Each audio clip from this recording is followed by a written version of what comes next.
What I think we're demanding of marketing is the same sort of accountability you demand of a sales force, and I think it's a mistake. Because the way to look at marketing is, the analogy would be, it's less like bauxite mining and more like treasure hunting. The reason you dig isn't because everywhere you dig you come up with some value. It's because sometimes when you dig, you come up with something spectacular. In other words, 10% of what you do adds about 80% of the value. The logic is, when someone buys something, how long should they wait until they get value? Do you know what the answer is? Go on. Answer 0. It should be immediate. We need to stop pretending you can make this entirely predictable and simply learn to appreciate the fact that both innovation and marketing are really processes of discovery as much as they're processes of immediate return. Well, what they're doing there is, this is a terrifying thing which, if we're not careful, and I would actually support, unusually for someone who tends to lean a bit libertarian. What's more important, sales or marketing? They're not really separable. It's a bit like, which is more important to the area of a rectangle, okay? The width or the height, okay? It's one of those things that, it's probably a false dichotomy. What I would say is that marketing can be supremely decisively important, but it's sort of fat-tailed. I've been talking about this a bit recently, which is that what I think we're demanding of marketing is the same sort of accountability you demand of a sales force, and I think it's a mistake. Because in my experience of 35 years in marketing, 10% of what you do adds about 80% of the value. In other words, there's incremental improvement, which is fine and dandy, and you have to do it, and you're absolutely foolish not to do so. But every now and then, there's a spectacular breakthrough. And we should spend more of our time and resources looking for potential moonshots, as I call them. You'd remember that Google phrase, 10x and the moonshot. I think it came from Astro Teller, where, at Google. And I think we are probably making a mistake because we've been sold by the tech world on this idea of perfect accountability. And, where every unit of expenditure is attached to a unit of revenue, okay? And my view is that's the wrong way to look at it, that actually the way to look at marketing is a little bit, in other words, it's less like, the analogy would be, it's less like bauxite mining and more like treasure hunting.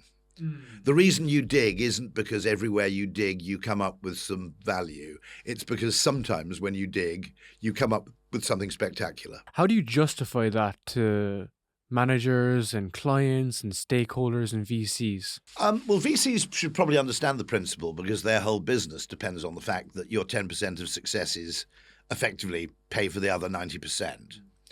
And nonetheless, R&D, innovation, is exactly the same, okay? It's an inexact, non-linear and kind of, to some extent, serendipitous process. Okay, I mean, every drugs company would realize completely that you don't expect every single line of inquiry to pay off. Every police investigation would understand. It's actually a staple of cop dramas, isn't it? Which is, the investigation makes a small breakthrough just as they're kind of running out of funding. But my only argument is we need to stop pretending you can make this kind of entirely predictable, and simply learn to appreciate the fact that both innovation and marketing are really processes of discovery, as much as they're processes of immediate return. So I'll give you an example of that. Well, 2 examples I always give, but I've got more. Actually, I'll give you a recent one, which really impressed me. So I was booking a hotel in Houston. And normally when you get to choose hotel rooms, you choose, standard, deluxe, junior suite, whatever it might be, club floor, okay? The rooms are delineated basically by the status and size of the room. And I went on to book this room, and you could pay $15 a night extra for either what they called pool access or gym access. Now, what that meant was the room was near the pool or the room was near the gym, okay? Now, what's extraordinary about that is it hasn't required any investment in building, construction, or anything of the kind. You haven't had to recarpet a single room, but you've created value just by describing something differently, just by defining something differently. Positioning. Effectively. And, I'm a kind of pool person, as you might have guessed. And so I go, yeah, is it worth $15, a night for 2 nights to be within an easy walk of the pool? Yeah, I think that is. That's probably worth it. And now what you've done is you've created value out of nowhere. Just want to take one quick break to ask you one question. Have you been enjoying these episodes? Because if you have, I'd really appreciate it if you subscribe to the channel so that more people can see these episodes and be influenced to build an online business this year. Thank you. Let's double tap on how you can do that, right? Because this is how you manufacture value or perceive value. Yeah. Because it's the perception of value of what makes it valuable. It's not necessarily buying the iPhone. It's what you can do with the iPhone, what it enables you to do. Yes, of course. So how do you look at something objectively and instead of wrapping it up with, putting lipstick on a pig, how do you do this in a proper, elegant way, right? Yeah, I mean, the lipstick on a pig argument, by the way, as I will freely admit that a lot of marketing activity isn't particularly effective, except to the extent that simple fame and familiarity make what you have to sell more saleable, okay? At a very trivial, it sounds very trite, but you can't actually buy something if you don't know it exists in the first place, okay? I know that seems absolutely obvious. Most people don't market their stuff, though. So I'll give you an example. When you next need to buy a toaster, okay, there is such a thing. I think Daewoo makes one and somebody else does, which is a glass-sided toaster. So you can basically see when your crumpet or muffin is at the right level of brownness and hit eject at the opportune moment, okay? Now, if you don't know, because I've told you that, when you next buy a toaster, you will at least have a deco at the glass-sided toasters and see whether they make financial sense. One of them isn't particularly expensive, actually. If you don't know those exist, well, you're not even going to look in the first place. So, but also there are a whole load of reasons psychologically why people feel more comfortable buying things that are well-known, familiar, or which appear to have a large customer base already. So an improvement offer, effectively, right? So something that's an improvement.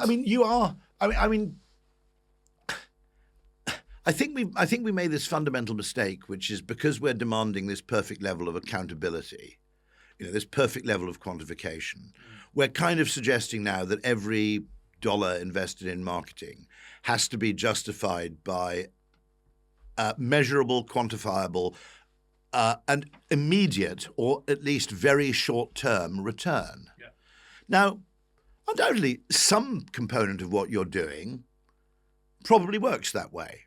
But you might be woefully underestimating your investment if you invest in something and then only declare it valuable to the extent that it very quickly delivers the results that you were expecting in the first place.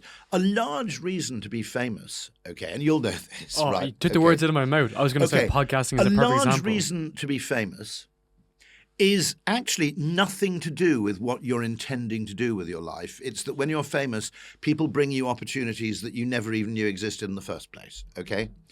So you will be asked to open, if you are famous, people will ask you to open a supermarket. I don't know if you've ever been George Foreman. Exactly. George Foreman. Okay. But it has a value in all kinds of ways, not all of which you can define in advance. In fact, the majority of which you probably can't define in advance. And one of the things that does worry me is that in the advertising business, it seems a bit banal to go to someone and say, we're going to make you famous. But actually, it's a perfectly healthy aspiration simply because if you're not famous, you have to find all your customers, okay? Or viewers in the case of, if you're a YouTube star, okay? If you're at the point where you are not famous, you have to find your customers. When you become famous, customers whose existence you never even envisaged will come and find you. That's a kind of escape velocity. That's a step change.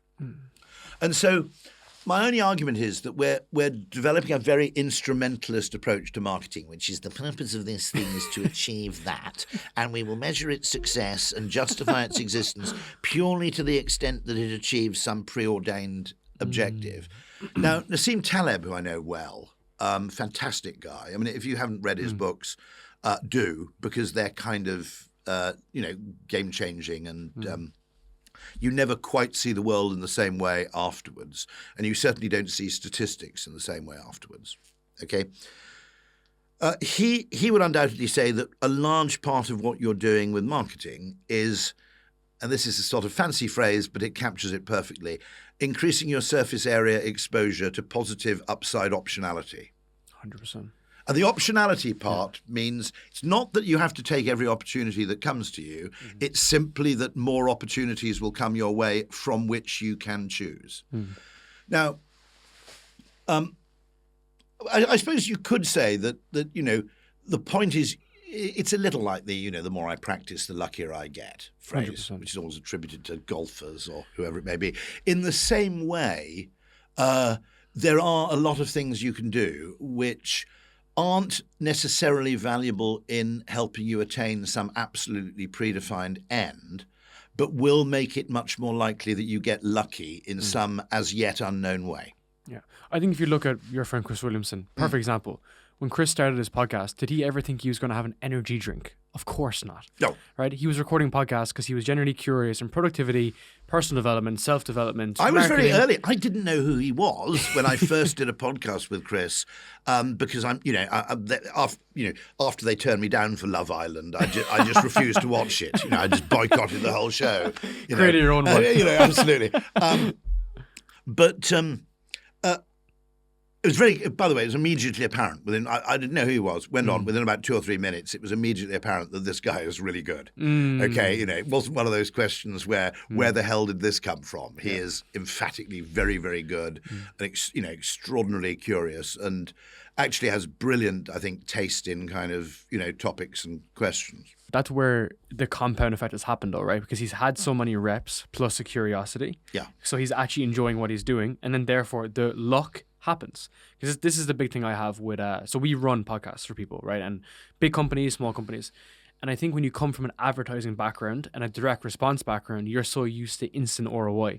Whereas what you get from your podcast is longevity. Same with content, longevity. By the way, in direct response, we were always underestimating how successful things were. Okay. And I'll tell you, this goes back to about 1989, 1990, which is banks used to send out local loan offers to their customers. And then there was a sort of central direct marketing division which also did that.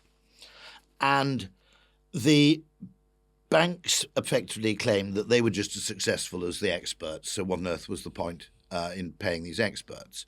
And the experts said to them, well, hold on, how do you measure a response? And they said, well, anybody who sends back the coupon or anybody who comes into the branch in the following 3 months and asks to talk about a loan. Okay? They said, what's the ratio of those two? They said, it's about 50-50. Just bear in mind, this is 1989 where you actually talk to a human in a bank. Right? Not an AI chatbot. And these guys said, well, we've only been measuring the first half. We haven't been measuring the second. Because there was the response as defined, which is someone who immediately clicks, returns a coupon, makes a phone call. And there's response as measured over the longer term. And in this case, it will vary enormously. It was about 50-50. So they were effectively underestimating the effectiveness of everything they did by 50% by defining it too tightly. And I think that is worrying because I think digital advertising is grossly distorted because people who find it very easy to attribute sales to ad spend, for example, someone selling direct, can effectively outbid for attention anybody who sells through a retailer. Because the person selling through a retailer doesn't have the hard data of to what extent an individual ad generates sales. 100%. The person selling direct does. And so I think we've got a massive it's just a point I make, which is I don't see ads online at all for consumer packaged goods. Now, I spend, weirdly, I'm, new man, I do all the shopping. But, I spend, an appreciable amount of my money on shampoo, dishwasher, tablets, et cetera, et cetera, et cetera. Never see anything for them. And my argument is because what I will see ads for is high margin goods which are bought on impulse, or things which have a very long lifetime value, like signing up to a financial product. Yep. Okay, there the value of an acquired customer is in 3 digits, typically, okay?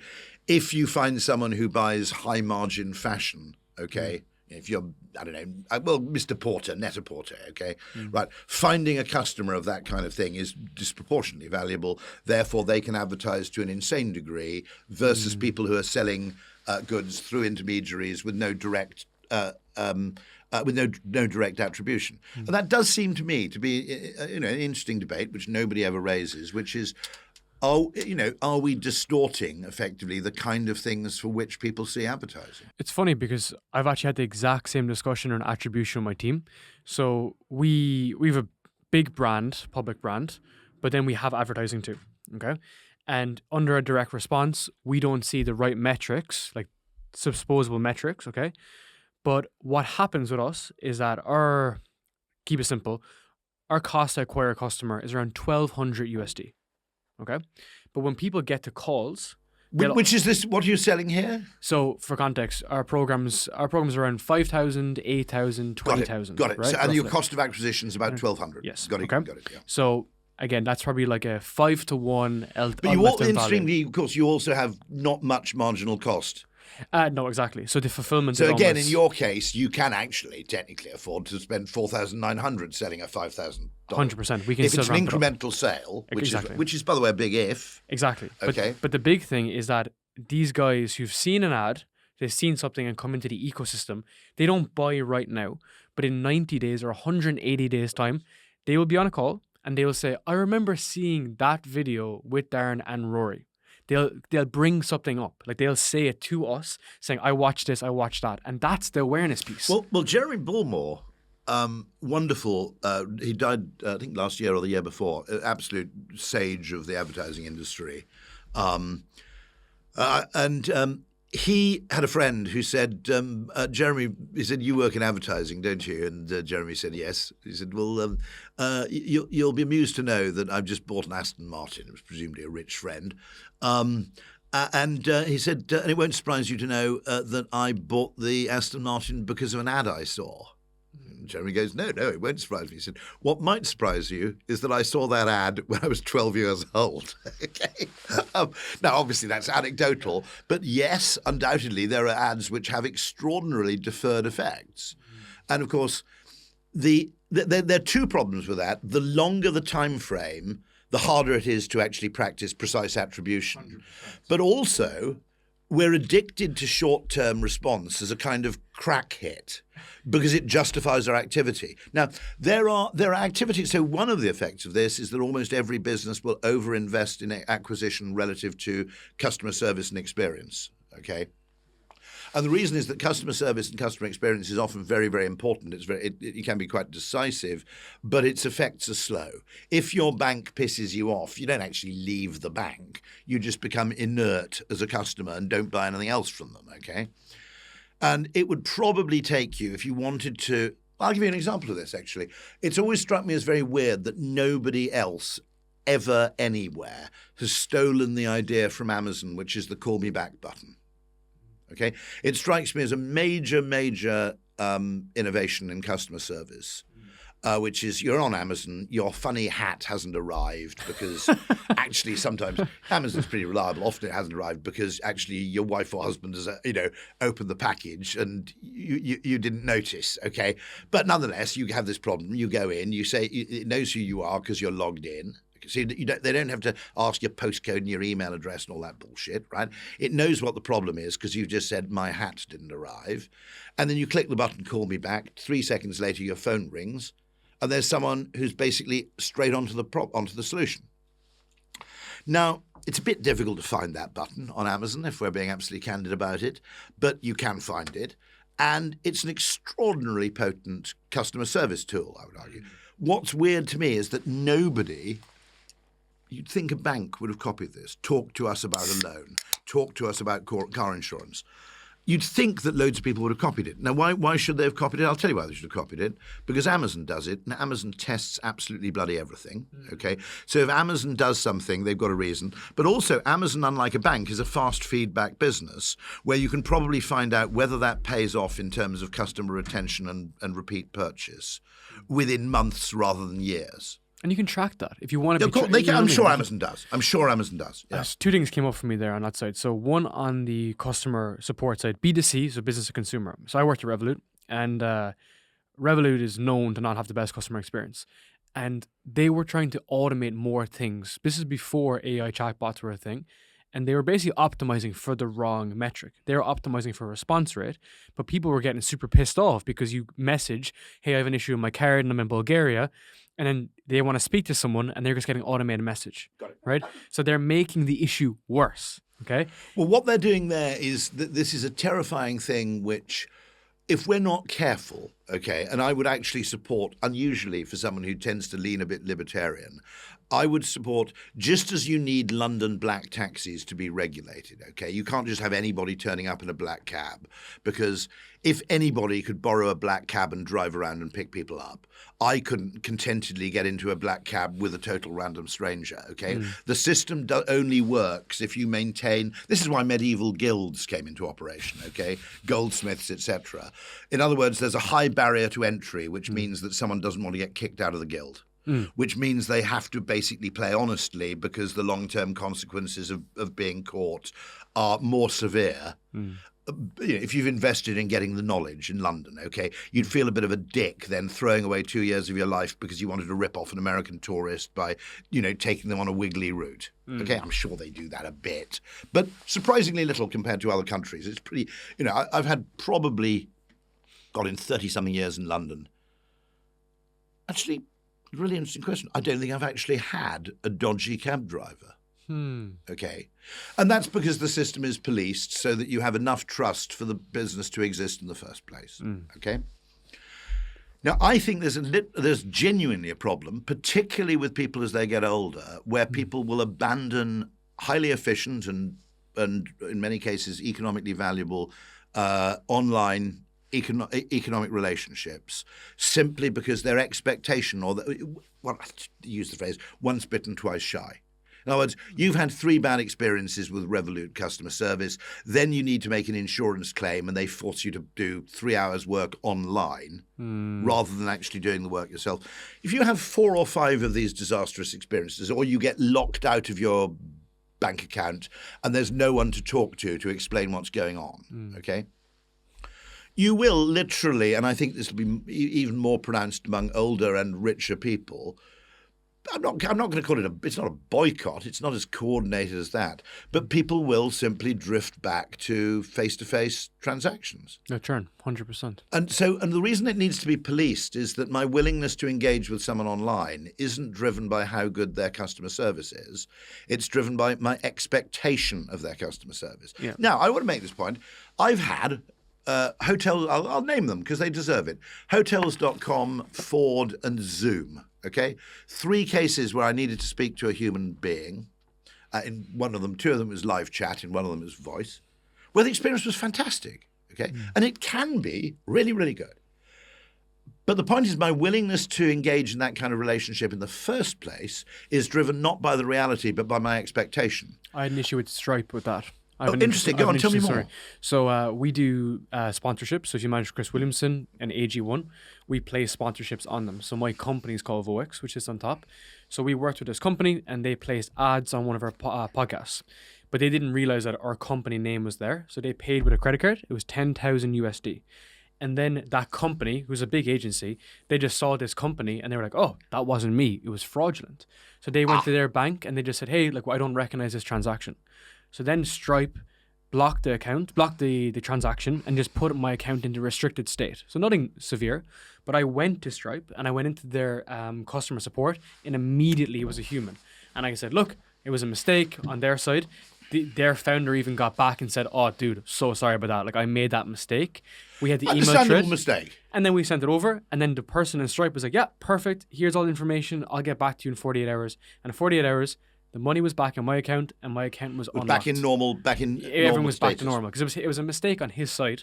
But again, if I didn't have that expectation, I would be. I'll give you an example, which is we're reaching, the idea of the subscription, okay, is a very, very valuable idea. Okay, I think it's slightly flawed, but I won't go into the whole details of the thing, in that I think there's a limit to how many subscriptions people are prepared to have. This happened, by the way, in cable TV in the United States going back 20, 30 years ago. People would hit $50 a month, and that was their basic ceiling. If they signed up for something new, HBO, they'd cancel something else to remain below that threshold. I think people also have, if you add up their mobile phone, their broadband, okay, their Netflix, their Amazon, their Disney Plus, their kids' mobile phones, if you add up all those things, we're in danger of reaching a world where people's salaries, and your landlord, okay, right? We're in danger of reaching a world where people's salaries simply go into their bank account and walk straight out again, okay? Now, the extent to which I think, and I regard this as, again, an area where I would support legislation, the extent to which you can sign people up. Now, you'll notice this, nobody ever signs someone up for a subscription by direct debit. Do you know why they don't do that? Because you can go to your online banking app, have a look at all your direct debits, and if you're having a bit of a lean month, you can just go down the list and cancel them. With a credit card, you have to go back to the original entity and ask that they cancel. I think that's unethical. I think it's wrong. Okay. I think that you should, on your credit card app, be able to basically cancel a recurring payment on the credit card app. I think those payments should also be listed separately at the top of your bill. Okay. And you should be given some degree of control, because this business of, I literally found myself paying for my kids' Club Penguin account or something when they were practically at university, right? Yeah. This is bullshit. Okay. And by the way, companies that are reliant on that need to be very, very nervous for two reasons, okay? One of which is that there's the danger of legislation, which is starting to happen in the US and starting to happen in Germany, which basically says it has to be as easy to cancel an online subscription as it was to actually set one up in the first place. Richard Thaler calls this a sludge. You make it very easy to take up the free offer. Then they start charging you, and then you decide, I don't want this anymore. And they demand, some ludicrous number of hoops to jump through in order to cancel. Now the reason I think that's bad, okay, and some of our clients may go, Rory, what are you doing? This is our business model. The reason I think it's bad is because it's actually making people preternaturally reluctant to engage in that kind of transaction in the first place, even with honest actors. The culture. Okay. There's a culture. It's a cultural thing, which is I'm just not doing that again. And there's actually a whole behavioral economics paper about this, which is that people are, to use my phrase, once bitten, twice shy. That they know I'm not going to get round to cancelling this, so they automatically are aware of their own limitations and therefore don't subscribe. The other risk is technological. So the reason it's a technological risk is that cancelling direct debits suddenly became very easy when online banking came along. There's also a problem with security, okay, which is the sudden rise in two-factor authentication. It's a great thing at the level of the individual business, but for a consumer who's a heavy internet user, okay. Okay, the fact that actually you need to consult your phone for a 6-digit code practically every time you do everything, we're actually eroding, a significant part of the advantage of transacting online in the first place, which is that it was bloody easy. And so someone needs to clean this thing up. I mean, it's part of a wider thing called inshittification, okay, which is a Cory Doctorow phrase. But someone does need to come in and basically clean up this mess. There needs to be a better system to do with passwords and identification. And I would argue that this would be a perfectly legitimate role of government, just as it's a perfectly legitimate role of government to regulate London black cab drivers, okay? In that the system can only work if effectively there is a way of excluding dishonest actors. And I think that's part of it's the attitude and behavior. That's the biggest thing, right? Is people are skeptical to do things. I think about online education. Like, people are skeptical to buy into online education because they've been burnt in the past, which is a valid point. But to your point, it's like, some people make a mistake when they make a mistake initially, but then they're making a second mistake when they're not fixing that mistake by moving forward. You got it. And that's a behavioral thing, right? So I'm very conscious of my own behaviors of that. Like, am I fixing those behaviors previously that got me caught and that got me stuck? So how do you do that from a marketing perspective? Like, there is an odd thing, which is, having worked in marketing all my life, I've often wondered in retirement whether I should just do informal advice on consumer protection, a bit of an Elizabeth Warren. I don't know if you know Elizabeth Warren, but and because my general impression of 36 years in marketing is that most marketers are actually, to some extent, on the side of their customers, and they want to do a decent, honest job of it. They're prevented from doing so sometimes by financial constraints, which is that, it is often more lucrative to be dodgy than it is to be honest. Okay? We should chat about that. Okay, we'll chat about that. I mean, a very simple thing, okay? So I'll tell you a story about that. And I genuinely think that consumer protection, when well enacted, can benefit both consumers and honest actors at the expense of dishonest actors in any marketplace. Now, let me give you an extraordinary thing. Interestingly, by the way, I was chatting to a guy, wonderful guy, who's founded a kind of meta search engine called Kagi.org, Cool. Kagi, and it's a pay-to-use search engine, which is not advertiser-funded, and it's a bit like using Google 10 years ago in that it gives you what you want to find rather than what somebody else wants you to see. Now, I'm a very, very big fan of Google. I'm not, in the sense that they do quite a lot of useful things. Okay, Gmail, Google Maps, etc. Certainly much more of a fan than I am of Facebook, which seems to have, swallowed trillions of dollars without actually coming up with a second idea, to be absolutely honest. We're being really, come on, Mark, right? But I was in a hotel a couple of years ago in France, and I had COVID. That's why I was in the hotel. I couldn't leave. And so I wasn't on my A game, but at the time I thought, well, I'll get some admin done while I'm stuck in a French hotel room. And I knew that in a few months' time I'd need to go to Canada, so I went and applied for this Canadian equivalent of an ESTA, which I think is called, I can't remember what it's called, CTA or something, Canadian Transit something. Now, I go into Google and search for it. As I said, I'm not on my A game. I click on what looks like a totally plausible thing, which is not a .gov.ca website, but it looks official. I go and pay $50, and sure enough, actually, they do actually deliver this permission to travel. It's in that sense, it's not a complete scam. They do deliver it. The actual cost, if you go to the Canadian government website, is $14 Canadian. Okay, now. Right, I'm going to say, Google, come on, mate, right? It's perfectly obvious what this problem is, which is that someone who is making $50 profit or whatever it might be from selling access to Canada is always going to outbid the Canadian government, okay, for those search terms on the ground that the Canadian government is probably making $2 to $0 on issuing this thing, and they're making a profit of effectively, whatever it was, $62 minus $14. Minus their payment to Google. Now, you're living off immoral earnings there, mate, right? I mean, you have to be alert to the fact that someone who is a dishonest actor will always find it more profitable to acquire a customer than someone who is an honest actor, okay? And you have to be alert to this. And it strikes me as completely bizarre that they were happy for those search terms to appear at the top. You're not. Now a print publication, right, would not have taken those advertisements, would it? How do you think about scarcity and urgency that's been manufactured? It's not really. I mean, in a sense. So, I mean, at the very simplest level, I've spent years and years studying this. When I see the sentence, only 3 seats left at this price, it does make me book the goddamn ticket. Okay. I mean, a certain part of marketing is just overcoming inertia and then reminding people that the thing may not be available. If you're in, it is worth noting, by the way, if I can put my Elizabeth Warren hat on briefly, that it says only 3 seats available at this price. That does not specifically say that the subsequent price won't be lower. It implies that subsequent prices for seats on that flight will be higher, and probably the balance of probabilities is that they will be, okay, at least until very close to the date of travel, okay? They probably will be higher.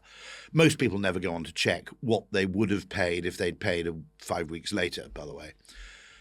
So it's a slightly weaselly formulation of the words.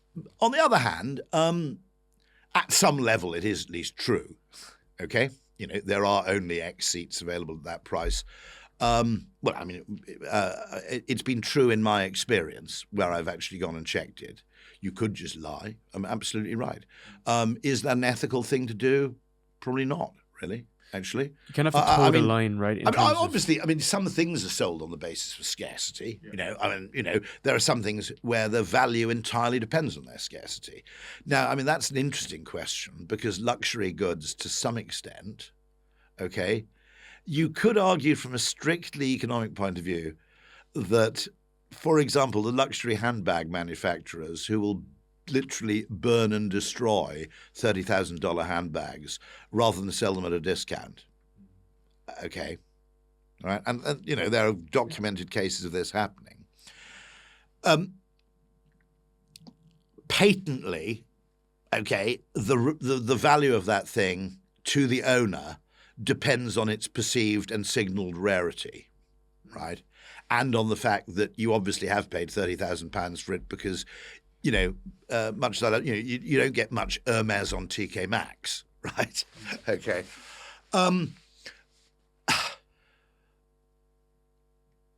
The scarcity value there is a psychological thing. It's nothing to do with.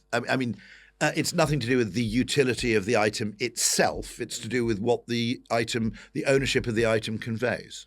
And it's also about the implied status as a result. If you're wearing a nice watch, right? If you're wearing a Rolex watch and it's like a Daytona watch and there's only a few of them literally built. Well, the entire collectibles market is, in some senses. Yeah, exactly. Okay. So it's like it's a in some senses completely deranged. And they've actually done experiments with this, by the way, in online games, which is quite interesting. So there was one of those games where I to be honest, if I didn't have a job, I'd probably be into that stuff. I haven't got time for all those fucking orcs and wizards and things, I bet you'd love it. I probably would. Maybe that's why I stay away. It's a bit like crack, Just don't take the risk. We know we'd like it. Yeah, we know we'd like it, right?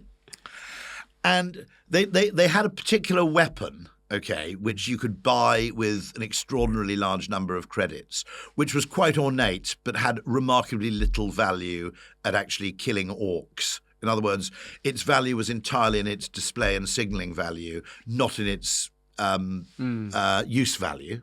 Okay. And what they found is, sure enough, that people would pay an extraordinary amount for this weapon, basically because it made them look cool in the game, rather than because the weapon had any real functionality in terms of killing, your enemy.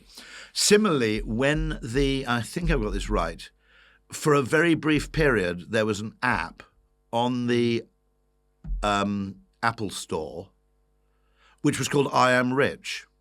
And it was just a shiny diamond gemstone thing that rotated on your screen. And the app cost something like $20,000.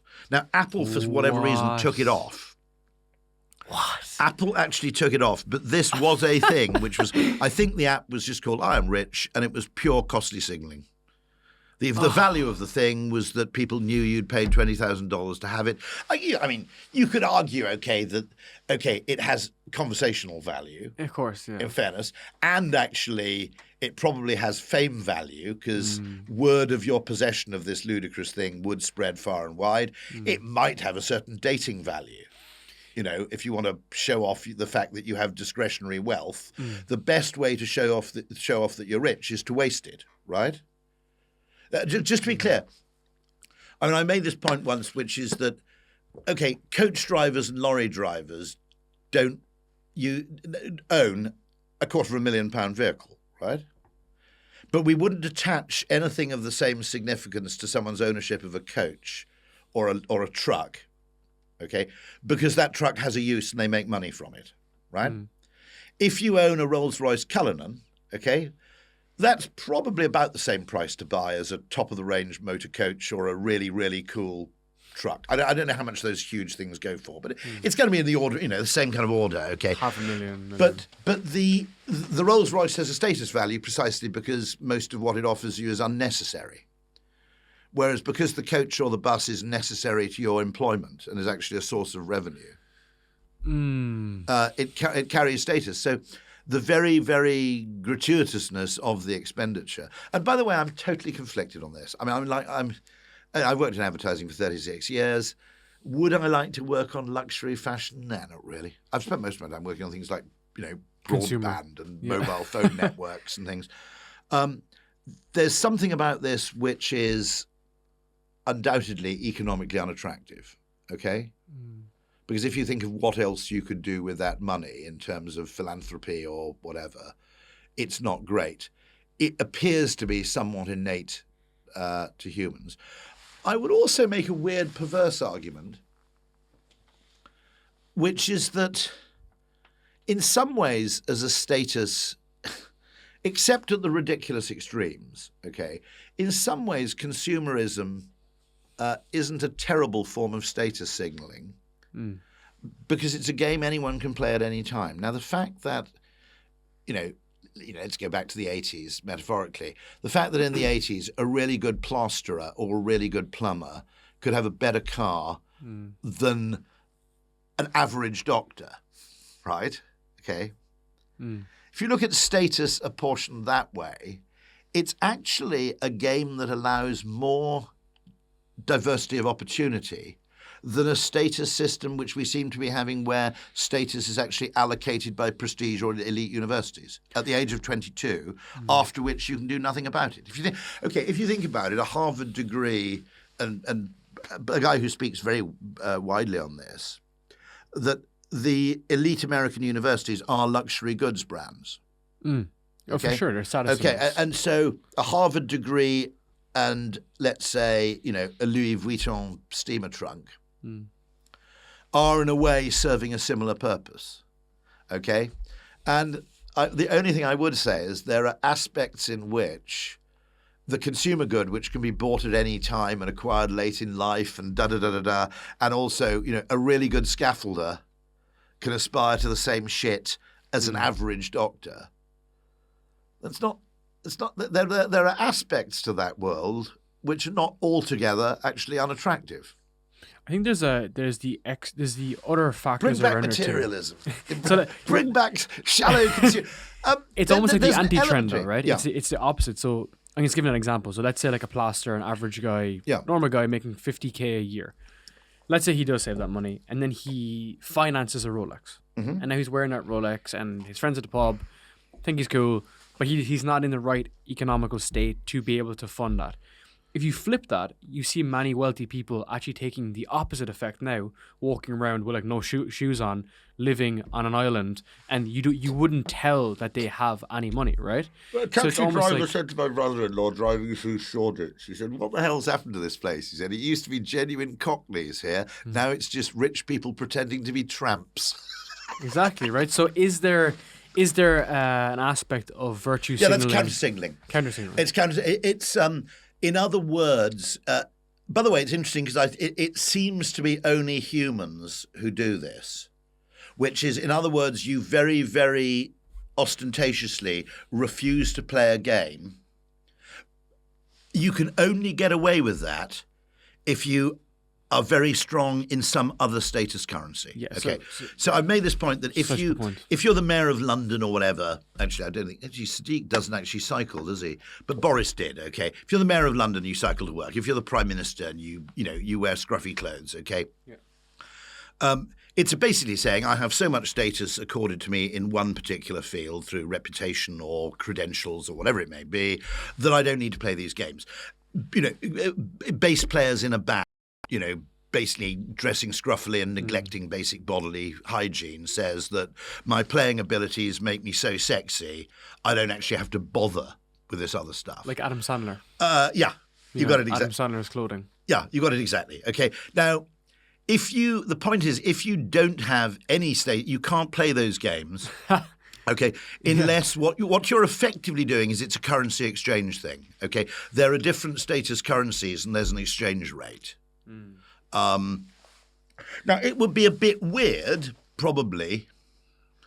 There are certain people where it would be very weird if the Prime Minister, let's say, appeared with a massive pair of Moschino sunglasses with Moschino written on them in 2-inch high letters, okay?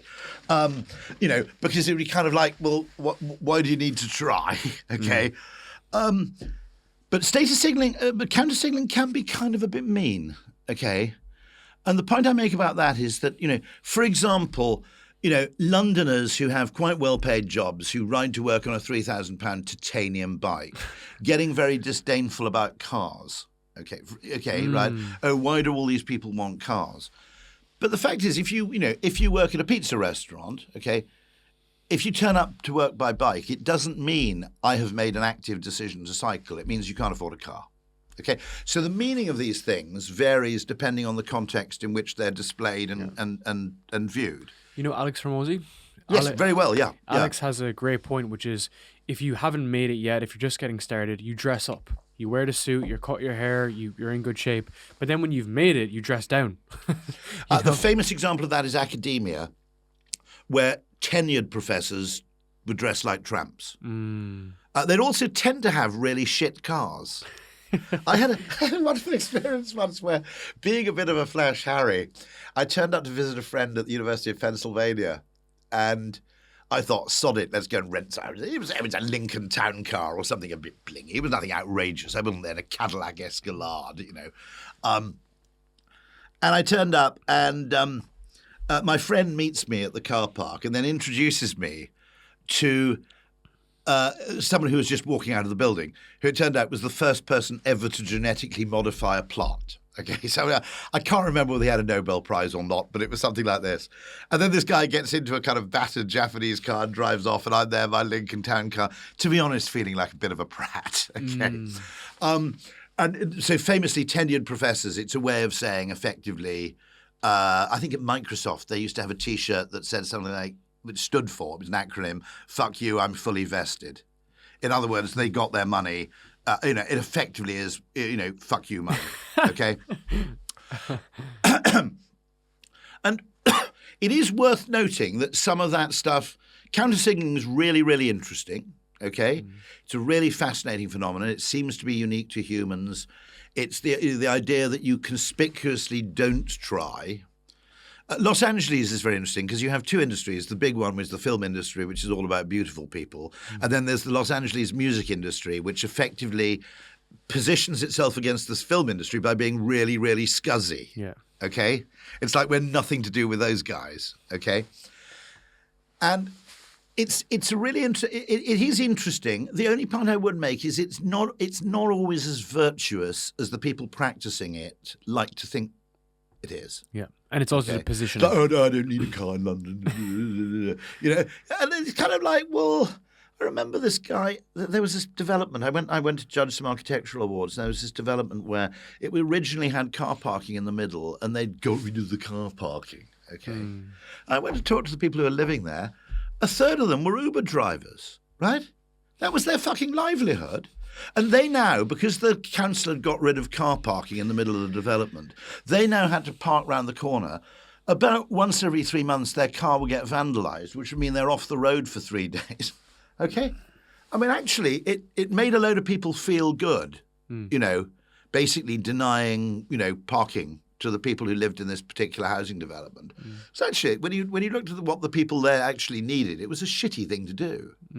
It's as you said, context. Yeah. What I'd love to ask you on is about guarantees. Do you think guarantees are bullshit? No. They are actually legally. Well, this is an interesting case. They have to be legally protected because you can't just claim bullshit guarantees. So, okay, a large part of why people buy brands is that brands have reputational skin in the game.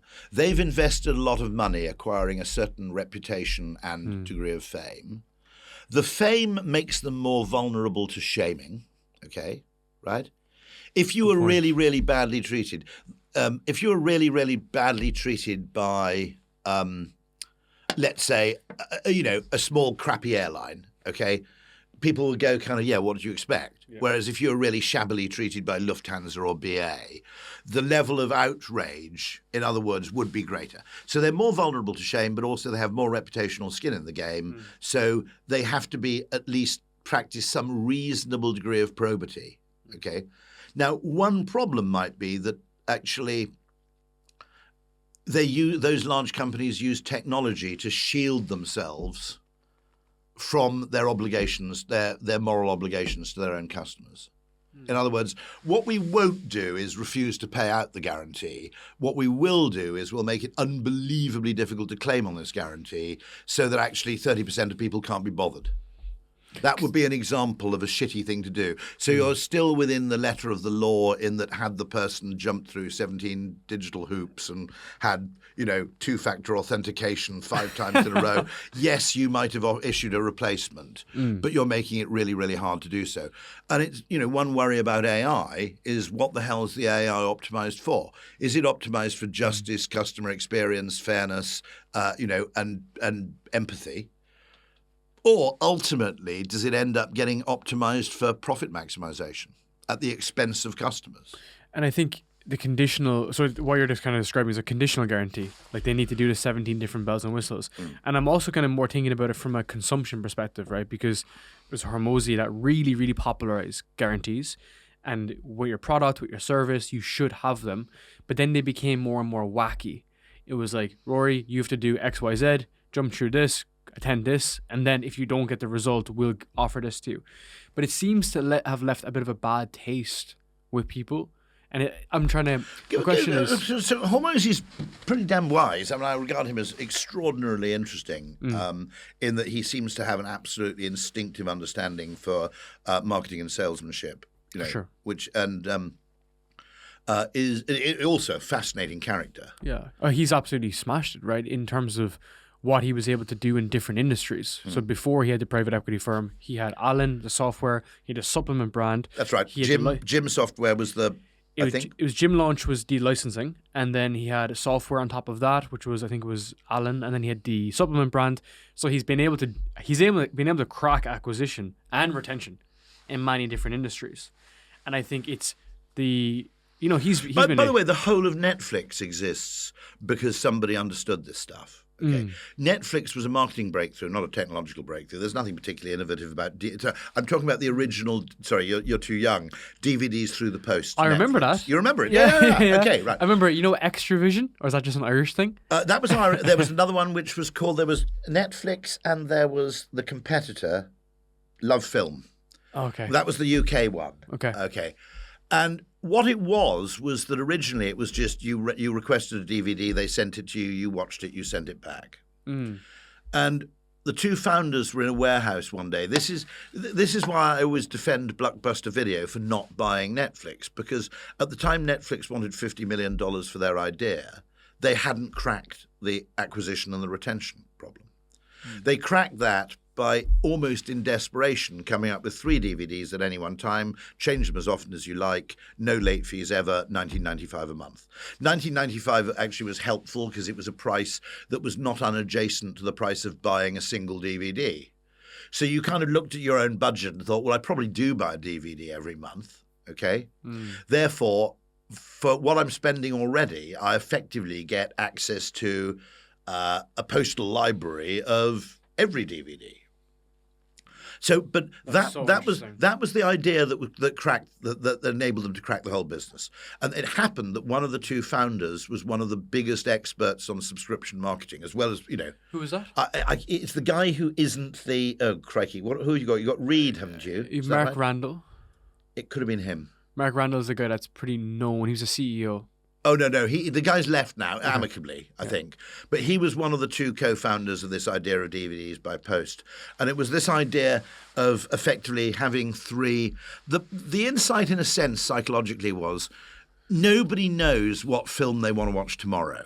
Okay, it's one of the reasons you have sandwich shops, which is that people don't know at breakfast what they want to eat at lunchtime. And people don't go, actually, on Friday, I'd really like to watch How to Train Your Dragon.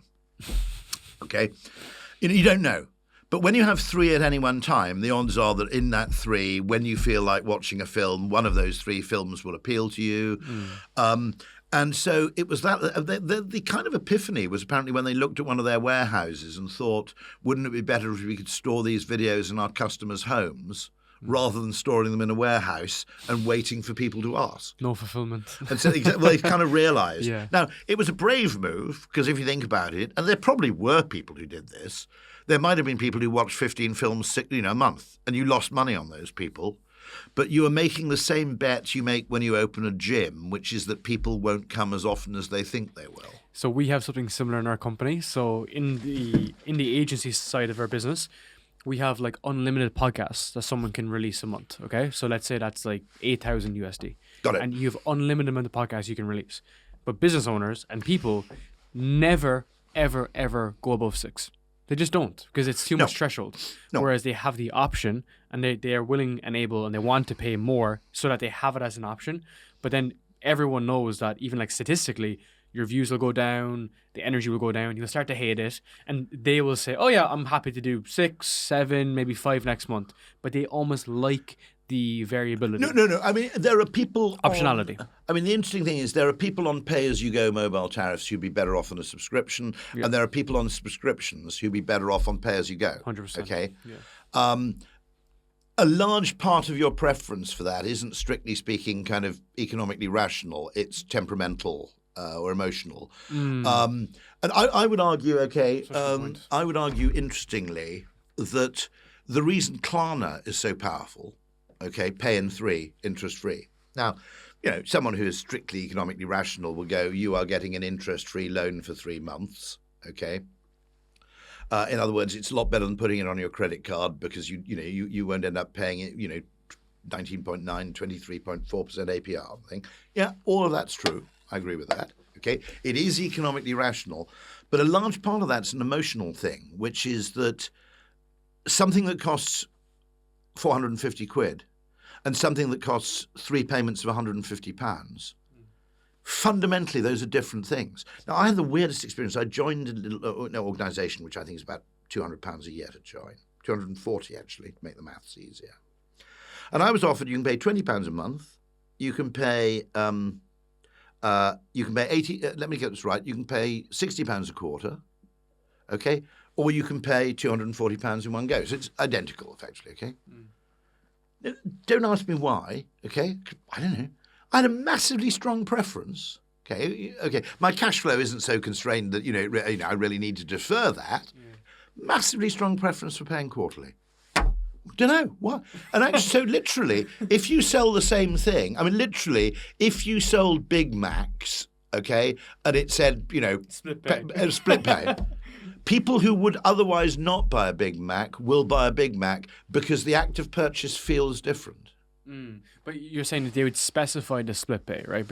Is that correct? So or just in general? Split pay makes... So Richard Thaler, who wrote Nudge and actually subsequently won the Nobel Prize for Economics, he coined a phrase which I think is really useful, which is called transaction utility, which is there's the thing, there's the cost of the thing, i.e. the money that goes out of your wallet, okay, in order to acquire the thing. And there's transaction utility, which is how it feels to pay for the thing. Okay? Now, my observation in terms of, human behavior, obviously it varies depending on people. One famous behavioral scientist did work and found that just as there are spendthrifts, there's a percentage of the population, about 25%, who basically like spending money too much, You get dopamine from There's also, by the way, there's a slightly larger group of people who were designated as skinflinks. This is George Loewenstein, if anybody wants to research the work. And they find the act of payment, even if they want the thing and it's worth the money, they find the act of payment just really discomforting. Just the feeling of money going out of their wallet. Basically, and we all know people a bit like that, who, buying a round in a pub.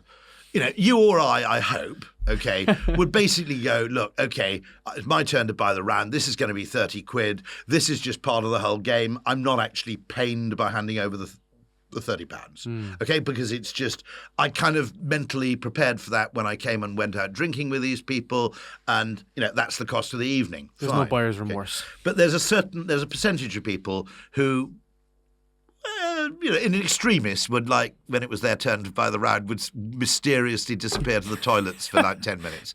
Okay, so it varies obviously by person, but also it varies by how you pay. And there must be a bunch of people who hate the idea of a mobile phone subscription because it's commitment. And they're also convinced they won't use the phone that much. And there are equally people who don't like pay-as-you-go because they're frightened of getting a £100 bill, or they don't like the variability, and they just like the one-and-done nature of a subscription, which is, I pay this, I get that, I never have to think about this shit again, done deal. I wonder, is there... So I have this debate a lot of times on my team, which is, if you have the one price, let's just keep it simple. It's $5,000. And you present that as a price. But then, would you make more... Would you sell more if you just presented one price versus the options versus the array of options, right? So let's say if someone's process bought, it's 5K. But then if their investment kind of 50-50, then there's a split pay, 2,500 by 2 or 2,600 by 2. Or if you keep presenting more split pays, is that going to decrease just the decision to buy? This whole thing needs much more exploration in marketing, because I think marketing got infected by economics, where people started to think the price is the price is the price. Okay, I think Thaler's idea of transaction utility, which is how it feels to buy something, is quite fundamental in a lot of areas. Okay, I'll tell you the experiment. There's a thought experiment which it was admittedly tested on students, but it's kind of interesting. Okay, which is, you imagine you're on a beach, which for you isn't difficult because you live in Bali, for fuck's sake, okay? But you're on a beach, okay? And your friend says, there is a place X 100 yards down the beach, okay, which is selling cold Heineken, okay? You are thirsty, you would like a beer, you're on the beach. I will go down there and see how much it costs. Tell me how much you're prepared to pay for a bottle of cold Heineken to consume on the beach, okay? And in the first condition, the place selling the cold Heineken was a boutique hotel, 5-star hotel, whatever, okay, blinged up place. In the second one, it was a beach shack. What he found was that the amount people were prepared to pay was significantly higher for the blingy venue than it was for the beach shack. Now, since the beer was to be consumed 300 yards away from the hotel, you weren't gaining any benefit from proximity to one or other of the locations. Your utility from drinking the cold Heineken was exactly the same, regardless of where it came from. But we were kind of happy with the decision to pay, let's say, $5. The experiment was done in the 90s, so the prices are much lower. We're probably happier paying $6, say $7 for a bottle of Heineken if we know it's a boutique hotel with high overheads and da-di-da-di-da, and that's just what those things cost there. Whereas if it's a shack, we would feel ripped off. And even though the utility we gained from drinking the drink would be identical in either case, there's no status to be gained. There's no, locational significance, because both locations were described as being somewhere off down the beach. Okay, fundamentally, how good it felt to buy the thing was different. Okay, and so I think transaction utility is a really, really important concept, because it suggests that when we engage in exchanges with people, we are second guessing to some extent. Okay. We're asked, first of all, we're asking questions of basic fairness. We don't like being ripped off, even if the beer would be worth it. Okay, and also we do have a kind of appreciation of what the other party is doing. Are you familiar with the time to value ratio? You familiar with that concept? I've heard you, for the benefit of the listeners, I think I know what it is, but I might have got it wrong. So help us both out. So the logic is, when someone buys something, how long should they wait until they get value? Do you know what the answer is? Go on. Answer 0. It should be immediate, because immediately when they pay, they should get immediate value. So to optimize that, to avoid buyer's remorse, is whether it's a program, a product, a service, immediately to eliminate buyer's remorse, we want to bring that down as fast as possible. So let's give an example. Let's say you buy a program online, yes, $5,000. When you pay, you go straight in.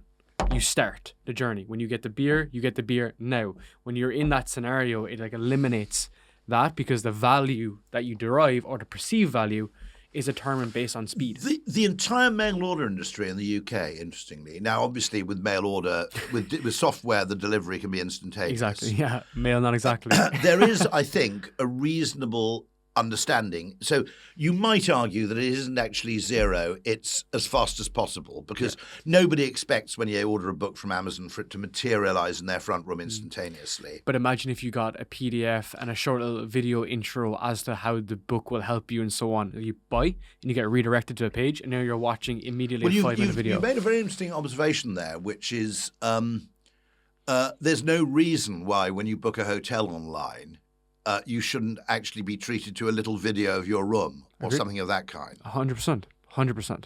I do that. We do that on purpose. So you want people immediately to get, it's called a quick win.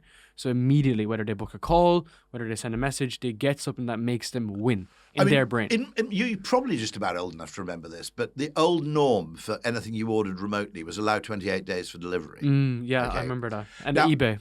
In some cases, that meant. By the way, eBay does a very strange thing, which is its estimate for delivery speed is always insanely pessimistic. Have you noticed that? Yeah, it's always Okay. really wrong.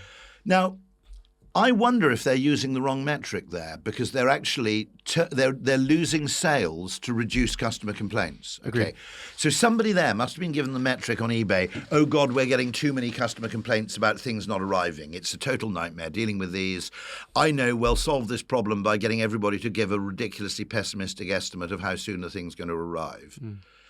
And the only problem with that is that seems to carry a pretty large hidden cost in that people go, look, I don't mind waiting 3 days for something. I'm not waiting fucking 9 days for some shit to arrive. Apart from things, I don't like existing in a state of uncertainty, right? I think there's also a terrible mistake. So the mail order industry always did this allow 28 days for delivery. In some cases, I think it's because they ordered the stuff only when they knew what the volume of orders was. So they were effectively reshipping. Okay, I think the term is, isn't it? You get a whole load of people on Amazon who are basically, Resellers. I think reshipping is basically where you never actually touch the goods yourself at all. You just place the order and it arrives from somebody else. And the allow 28 days for delivery, I think, lost far more sales than people realised because it was just too slow. Okay, that's a month for crying out loud. Imagine a world where you ordered a clock radio, say, and then literally it would be now it'd be June the 29th or something. This thing would arrive, and you've forgotten you'd order the thing practically. Okay. Yeah, it's like having a T-shirt, right? That says a disclaimer: "You may not be beautiful with this T-shirt." Like, why would you point this out? We could take the flip example. We're chatting about crack earlier. Like, crack is the time to value ratio on crack is instant, so it changes the frame, right? So it's how do we create things that have that instant dopamine, that instant result? And yes, of course, the product can be delivered and so on later. But I think that's what customer experience is, right? It's what are the subtle nuances adjacent to the main benefit. Yes, you've got it exactly. Yeah, and a lot of those are too with framing, but they're all Framing. They're all psychological. Always. In a sense. Always. One of the things I think is a mistake made by nearly all online retailers is I would display right up front that you can choose who delivers your goods. Okay, if I'm paying, Good point. right, for P&P, as we used to call it. Do you remember that? No. Postage and packing. Okay, it was always just for they now call it delivery, but in my childhood it was $19.95 plus $3.95 P&P. I remember that actually. Yeah. Okay. Now, if you're paying for it, I think you should choose who delivers it. Now, that decision in most online retailers is undoubtedly made by procurement, who want to channel everything through the same supplier so they get the maximum volume rebate, okay? Because that's how the procurement person justifies their existence. The procurement person is not held responsible for volume of sales. They're simply held responsible for cost reduction per sale, okay? I would argue that a significant percentage of people don't buy things online because they hate one or two of the distribution companies. And by the way, whether your distribution company is good or not depends often on your local driver. It's very, very patchy, okay? I mean, I've never had anything other than brilliant service from UPS. But weirdly, when I was talking about this thing last night, there was somebody there who, for whatever weird reason, hated UPS. I found them absolutely superb, okay? Maybe I don't know where he lives. I mean, maybe his UPS drivers got I don't know, memory loss or something. But I think if you said you can choose if you want these delivered by, I think on Amazon, if I order a USB cable, I don't want a van coming up to my house. Right? Put it in the fucking post. The postman's coming anyway. Put it in an envelope. I'll pay you £1 extra. Just put it in the fucking Royal Mail and put it in an envelope. Okay. Right, I don't need a van to deliver a USB cable. Let me choose. Several advantages to this. If it goes wrong, I won't blame you to the same extent. I'll blame the distribution company because I chose them. Okay, and I might even blame myself for making the wrong decision. I won't blame you. Second thing is the speed and nature of the delivery at the point of purchase matters disproportionately. Okay, so When I had something I needed very, very urgently, I desperately was wonderfully happy when they said, we're sending it by Royal Mail, something or other, next day, 24, okay? Because my postman knows who I am. He knows all my neighbours. He knows exactly what to do, where to leave it, da-da-da-da. You know, I mean, I've known him for 20 years, okay? And I don't want a weird stranger turning up, being unable to find the house. I can't take that risk. Now, I think that's a classic case where there's, there's inordinate value in just as there was inordinate untapped value in mail order in the 1970s and 80s in just delivering things faster. Okay, right? There's nothing. I mean, the Royal Mail was a next-day service in the 1970s. Britain isn't a very big country. I don't know. Okay. Secondly, I think there's inordinate hidden value in giving customers control over who delivers. It shares responsibilities. It creates accountability in the purchaser. And also, by the way, you now get information about what people are willing to pay for, and which you don't get, okay? And you might actually find that there's a whole chunk of people from whom you can make a little bit of incremental profit because they really love Royal Mail special delivery or they really love UPS or whatever. 100%. Rory, big thank you, sir. You're a legend. I really It's a pleasure. appreciate It's your been time. a very, very strange conversation, but the underlining theme is that there is a lot of I think genuinely there are trillions of dollars out there of undiscovered psychological value, which we haven't tapped simply because we're much more wrong about psychology than we're wrong about physics. 100%. And therefore there's much more progress to be made in actually uncovering what it is that people really want. Well, that's why you've made such an indent and why you've had such amazing results, because you don't follow the rule book. That's the big thing. That's what I want to get from the very beginning. You don't follow the rule book, so as a result, you understand the laws. You broke the laws, and then you rebuilt it in the way that you want to do it. Well, I think, to be honest, I was in a privileged position in some ways of, I had a job for 35 years where you didn't have to continually prove how rational you were. Yeah, and Okay? you were the best teacher. Bear in mind that that is what most people in most jobs, most of the time, spend a lot of time, often unnecessarily. Okay, that's why you get in management consultants, right? It's not because it changes the decision you make. It's justified. It's to give your decision the appearance of deep rationality. Okay, and most people are in that position of having to continually prove that everything they do is based on data and highly rational. And I was in the highly privileged position working in advertising, where I was in a job where actually to some extent it was about how lateral you could be, not how literal you could be. Love it. Big thank you, sir. It's a joy. Thank you very much indeed. What a pleasure.